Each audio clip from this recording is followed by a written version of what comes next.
Mamlaka ya vitambulisho vya taifa NIDA imeanzisha operesheni maalum ya kuwasaka na kuwafikisha katika vyombo vya sheria wale wote wanajihusisha na utapeli wa kujifanya wanatoa huduma za NIDA kwa njia ya mtandao kwenye maduka stationari au mahali pengine popote.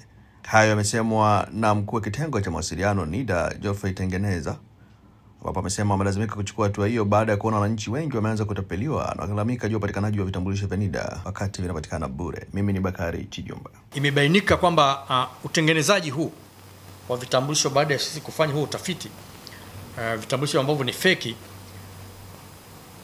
watu wanaohusika na biashara hii baadhi yao ni watu wenye maduka ya stationery. Sasa wamiliki hawa wenye maduka hawa, mbali ya kujishughulisha na biashara yao kama jinsi ilivyo katika leseni zao, biashara stationery, wamekuwa wakijishughulisha na biashara hizi za kuchapisha na kutengeneza vitambulisho feki kwa watu kama nilivyosema, na hasa wale wenye NIN ama namba za utambulisho kwa muda mrefu, na wanasema tutawatengenezea, na wanatoa malipo kati ya shilingi 6,000 mpaka shilingi 8,000 wanatengenezewa hivyo vitambulisho feki.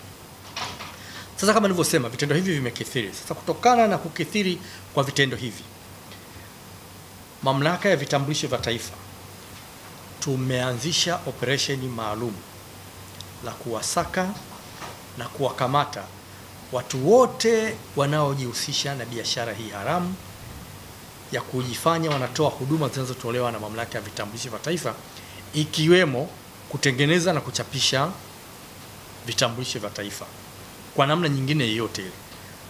Sasa wapo ambao wanafanya biashara hizi haramu na matangazo hayo kama nilivyosema kupitia kwenye mitandao ya kijamii, lakini wapo ambao wanafanya hivi vile vile kupitia njia nyingine yote, kiwepo kwenye maduka ya stationery kama nilivyosema, ambapo wanawatengenezea watu vitambulisho hivyo, wanawachapishia na kuwapatia hivyo vitambulisho. Kwa tunaanza msako nchi nzima tu, na tayari umekwisha anza.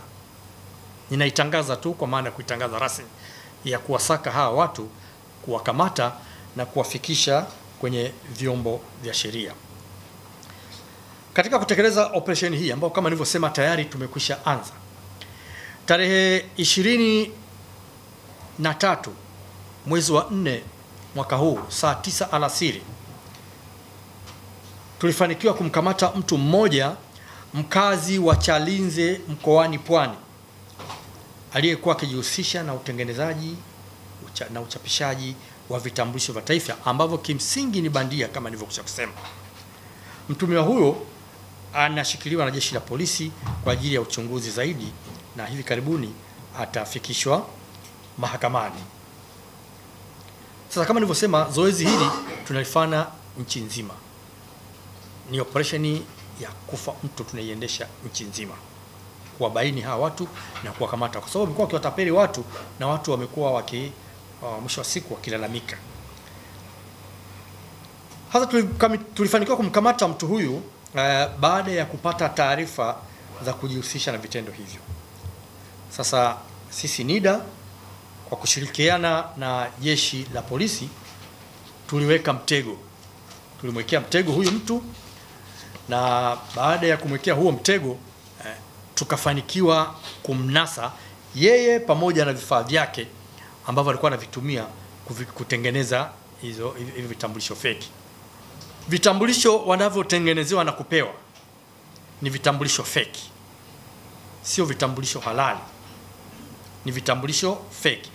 Hivyo basi, kwa wao kumiliki kitambulisho feki ambavyo wanatengenezewa huko nje ya Mamlaka ya Vitambulisho vya Taifa ni kosa, na unapokamatwa na hicho kitambulisho basi utafikishwa kwenye vyombo vya sheria.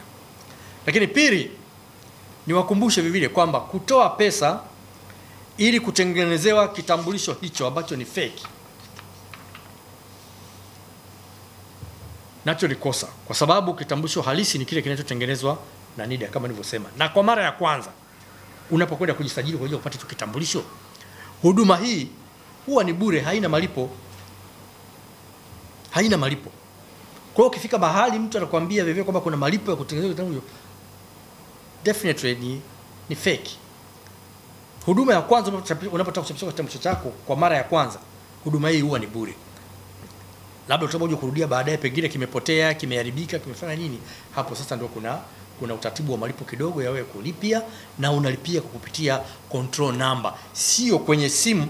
Mtu anakupa simu kwamba ulipia kwenye simu, kwa sababu malipo ya serikali hayafanywi kwenye njia ya kwa simu. Sasa napenda kuwafahamisha rasmi kwamba jana tarehe 1 mwezi wa 5, kama tulivyokuwa tumesema, saa 6 kamili tulifunga namba za utambulisho wa taifa za watu wote ambao hawakufika kuchukua vitambulisho vyao, pamoja na kwamba tulikwisha watumia ujumbe mfupi wa simu, yani SMS. Kwa hiyo toka jana, ndugu zangu, tumepiga pini, tumefunga. Kwa hiyo maana yake ni kwamba mtu hatapata huduma tena yoyote ile ambayo, ili kuweza kupata hiyo huduma, sharti mojawapo ni kwamba utoe kitambulisho cha taifa au namba ya kitambulisho cha taifa. Na sisi wote tunajua na wananchi wanajua kwamba hivi sasa huduma nyingi, kama sio zote, utaambiwa lete namba ya kitambulisho cha taifa.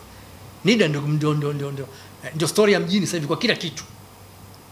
Kwa maana yake hawa watu hawatapata hiyo huduma, tunakwenda kufunga, na zimeshafungwa toka jana saa 6 usiku.